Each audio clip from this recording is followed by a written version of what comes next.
వైకుంఠంలో ఉత్తరాభిముఖుడైన శ్రీమన్నారాయణుణ్ణి ముక్కోటి దేవతలు సేవించుకున్న పరమ పవిత్రమైన రోజు పుష్యశుద్ధ ఏకాదశి. అందుకే ఈ రోజుని ముక్కోటి ఏకాదశిగా కీర్తించడం జరుగుతోంది. శ్రీవైష్ణవ సంప్రదాయ దేవాలయాలలో ఈ రోజున శ్రీమన్నారాయణుడు ఉత్తర ద్వారంలో భక్త కోటికి తన దివ్య దర్శన భాగ్యాన్ని అనుగ్రహిస్తారు.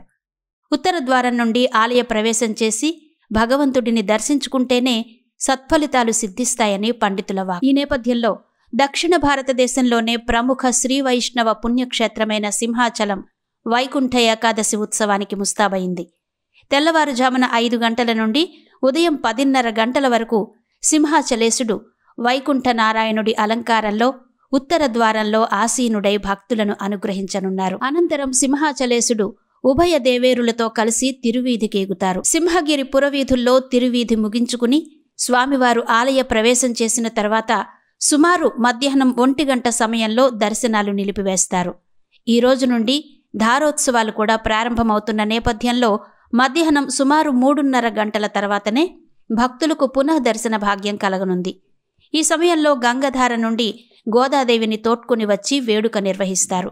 3:30 గంటల నుండి రాత్రి 7 గంటల వరకు మాత్రమే భక్తులకు దర్శనాలుంటాయి. రాపత్తు ఉత్సవాల సందర్భంగా 7 గంటలకు దర్శనాలు నిలిపివేస్తారు. ముక్కోటి ఏకాదశి సందర్భంగా ఉత్తరాంధ్ర జిల్లాల నుండి వేలాదిగా తరలివచ్చే భక్తుల కోసం దేవస్థానం విస్తృత ఏర్పాట్లు చేసింది.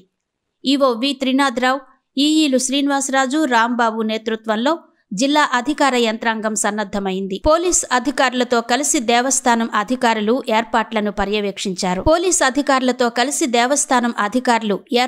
పర్యవేక్షించారు. ఉత్తర ద్వారం ఎదురుగా క్యూలు ఏర్పాటు చేశారు. తెల్లవారుజామున 4 గంటల నుండి ఆర్టీసీ బస్సుల్లో భక్తులను సింహగిరికి అనుమతిస్తారు. ఉత్తర ద్వారంలో అతి శీఘ్ర దర్శనం కోసం ప్రత్యేకంగా 500 రూపాయల టిక్కెట్టును అందుబాటులో ఉంచారు. కొండపైన దిగువన వైద్య శిబిరాలు ఏర్పాటు చేస్తున్నారు. ఉత్సవంలో ఎటువంటి అవాంఛనీయ సంఘటనలు చోటు చేసుకోకుండా పోలీసులు భారీ బందోబస్తు ఏర్పాటు చేస్తున్నారు. అగ్నిమాపక వాహనాన్ని అందుబాటులో ఉంచుతున్నారు.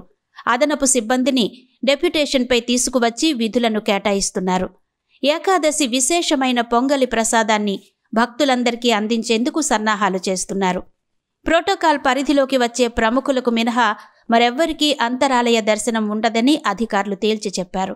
ప్రముఖులు, భక్తులు సహకరించాలని ఈవో త్రినాథరావు కోరారు.